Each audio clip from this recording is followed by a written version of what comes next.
હા, આગળના વિડીયોમાં વિસુચિકાની ટ્રીટમેન્ટની વાત કરી તો એમાં શું કીધું કે જ્યારે વિસુચિકાનો એડવાન્સ સ્ટેજ હોય ત્યારે એની ટ્રીટમેન્ટ કઈ લેવી જોઈએ, તો કે હીલ રિજનમાં, પગવાળા રિજનમાં છે ને અગ્નિકર્મ આપવો જોઈએ. And advise the patient to go for fasting on that day, અને એ ટાઈમે એને ફાસ્ટ રાખવો જોઈએ, ખાવું ના જોઈએ. પગનો જે નીચેનો ભાગ હોય હીલ રિજિયન ત્યાં અગ્નિકર્મ દેવું જોઈએ. પછી શું કીધું કે પોસ્ટ ઓપરેટિવ રેજિમેન, એટલે એ આપ્યા પછી તમે શું કરી શકો, તો કે વિરેચન કર્મ જેવી જ ટ્રીટમેન્ટ કરી શકો. એ બી વિસુચિકા માટે અપાય છે.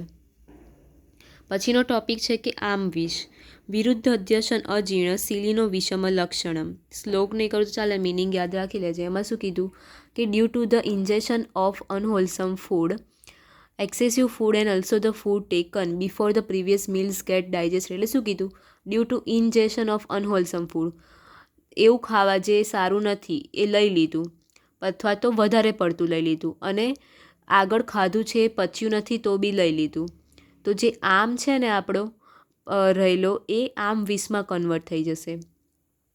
વેનએવર આમ ટ્રાન્સફોર્મ ઇન્ટુ આમ વિષ it will get all the 10 qualities of poison. હવે આમ વિષમાં કન્વર્ટ થાય ને એટલે એ પોઈઝન વિષની જે 10 ક્વોલિટી છે ને એ ધારણ કરી લેશે. એટલે hence it is difficult to manage ama visha due to the contradictory line of treatment for ama and visha such as ઉષ્ણ એન્ડ શીત ચિકિત્સા. એટલે આમ વિષ ટ્રીટ ના કરી શકાય એવું કેમ કહે છે, કારણ કે જ્યારે આમ વિષમાં કન્વર્ટ થઈ જાય તો વિષની જે 10 ક્વોલિટીઝ છે એ બી ધારણ કરી દેશે. હવે આમ અને વિષ બંનેની ઓપોઝિટ ટ્રીટમેન્ટ છે. આમમાં શું ઉષ્ણવાળું આપે છે, આમ સરખું કરવા માટે ઉષ્ણવાળા ડ્રગ્સ આપે, અને જ્યારે વિષ સરખું કરવા માટે શીત ચિકિત્સા આપે. હવે બંને ઓપોઝિટ ટ્રીટમેન્ટ થઈ એટલે આમ વિષને ક્યોરેબલ નથી કીધું. રીઝન પૂછે તો આ સમજાવવાનું કે બંનેની ટ્રીટમેન્ટ ઓપોઝિટ છે એટલા માટે. પછી બીજો શું ટોપિક છે કે અપતર્પણીન આમ. આ બધા સેપરેટ ના પૂછાય પણ એના મિનિંગ યાદ રાખવાના વાયવા માટે. અપતર્પણીન આમમાં શું કીધું છે, ડિસીઝ મેનિફેસ્ટેડ ડ્યુ ટુ આમ દોષ, આલસ્ય, અને આ પૂછી શકે કે આમ દોષના લીધે કયા ડિસીઝ થઈ શકે, તો કે આલસ્ય અને અગ્નિમાંદ્ય.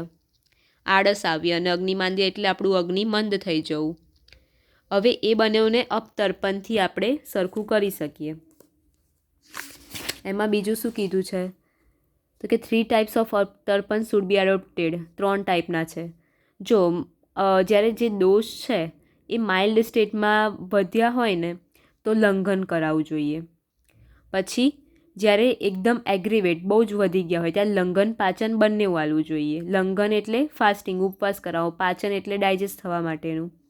અને વેન દોસા વિશિએટેડ એક્સેસિવલી, બહુ જ બધા વધી જાય ત્યારે એને કાઢી નાખવું જ એક રૂટ છે. એના રૂટમાંથી કાઢવા માટેનું એ જ એક ઓપ્શન છે, બીજો કોઈ નથી. એટલે આ બધા સેપરેટ નહીં આવી શકે પણ વાયવા માટે યાદ રાખવાના.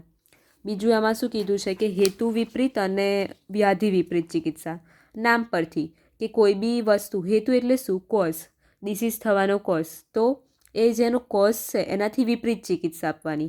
અને વ્યાધિ વિપરીત એટલે શું, કે જે ડિસીઝ થયો છે એનાથી ઓપોઝિટ ચિકિત્સા આપવાની.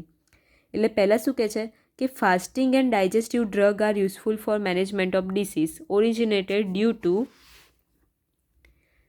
Over eating. કે બહુ ખાઈ લીધું તો કાં તો તમે ફાસ્ટિંગવાળી ડ્રગ્સ આપી શકો, કાં તો એને ડાયજેસ્ટ કરવાવાળી ડ્રગ આપી શકો. તોય સરખું ના થાય તો પછી તમે હેતુ વિપરીત ચિકિત્સા વાપરો, એટલે કે એનો જે કોઝ છે એનાથી ઓપોઝિટ એને ડ્રગ આપો, અને તોય એનાથી સરખું ના થાય તો એને જે ડિસીઝ થયો છે એનાથી ઓપોઝિટ આપો. અને પછી આ શું છે, ઉભય અર્થકારી ચિકિત્સા. હવે બેમાંથી એકય ના થાય તો ઉભય અર્થકારી ચિકિત્સા આપવી. When those are devoid of ama and digestive power is improve. જ્યારે આપણા દોષ એ આમથી મુક્ત થતા હોય અને આપણું ડાયજેસ્ટિવ પાવર ઇમ્પ્રૂવ કરવું હોય તો શું કરાવવું જોઈએ, તો કે અભ્યંગ, સ્નેહપાન અને બસ્તી. તો આ બધા ખાલી યાદ રાખવાના છે. પછી એવું જ એક વિલંબિકા છે. વિલંબિકામાં શું કીધું છે, vilambika is another type of indigestion. ઇનડાયજેશનનો જ એક ટાઈપ છે. Occurs due to the excessive accumulation of ama and also due to the vitiation of kapha and vata dosha. એટલે આ શાના લીધે થશે, તો કે આમ જે છે ને એનું બહુ બધું જમા થઈ જવું અને વાત અને કફ દોષ વિશિએટેડ થઈ જવા એના લીધે. અને એના સિમ્ટમ શું જોવા મળશે, સિમ્ટમ અને ટ્રીટમેન્ટ બંને વિલંબિકા આર સિમિલર ટુ આમ જેવું એનું સિમિલર હશે બંનેનું. હવે આ ઇન્ડાઇજેશનનો એક ટાઈપ થયો એટલે કદાચ ઇન્ડાઇજેશન અજીર્ણ પૂછે તો એના પેલા 3 ટાઈપ લખો, વાત, પિત્ત, કફ અને પછી આ જે આપણે કર્યું હતું રસાશેષ અજીર્ણ, તેમાં એક વિલંબિકા એવી એક એવો ટાઈપ જ થયો ઇન્ડાઇજેશનનો. પછી બીજો એક ટોપિક છે કે 3 ટાઈપ્સ ઓફ ફૂડ ટુ બી ડિસ્કાર્ડેડ. 3 ટાઈપના આપણે ફૂડ લઈએ છીએ. કઈ રીતના? તો કે સમસન, અધ્યસન અને વિષમાસન. ખાલી આ વર્ડના મિનિંગ યાદ રાખવાના છે. કે સમસન એટલે શું? કે taking wholesome and unwholesome foods together is known as samashana. એટલે કે આપણે પથ્ય અને અપથ્ય બંને આહાર જોડે લઈએ એ સમસન કહેવાય. પછી અધ્યસન એટલે taking food without the digestion of the food taken earlier. આગળનું પચ્યું નથી ફિર બી આપણે